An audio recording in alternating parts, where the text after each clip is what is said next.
सुन्नु अनि के ल सुन्नुहोस् है त यो नानीको कुरा कति मिठो छ यी ज्ञानी नानी छ नि हजुरहरुलाई कस्तो लाग्छ हैन यो भिडियो हेर्नु होला भने त्यो बाउआमाले यस्तो तो ज्ञानी छ नानी कति ज्ञानी छ ज्ञानी छ तपाईहरुलाई कस्तो लाग्छ हैन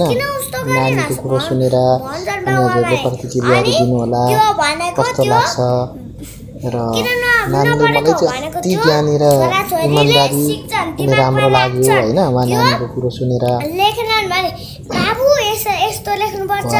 यो हो नि त भने यस्तो मान्छे हुन्छ यस्तो हुन्छ कुनै नानी बाबुहरु त कस्तो ज्ञानी हुन्छ है यस्तो कुरो सुन्दा पनि ठुलो मान्छेले कुरा गरे जस्तै तरिकाले गर्नुहुन्छ तर थाहा भएन उहाँ नानी कसको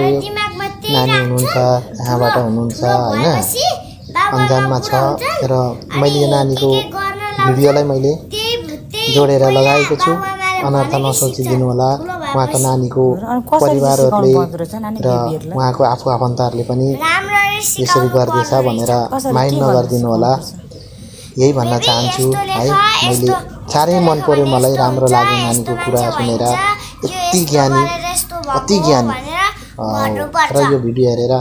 हजुरहरुले पनि प्रतिक्रिया दिनु होला यो नानी कस्तो लाग्यो हजुरलाई साह्रै ज्ञानी लाग्यो उहाँको बाबा मम्मी र उहाँको फ्यामिलीलाई धेरै धेरै धन्यवाद थ्यांक यू सो मच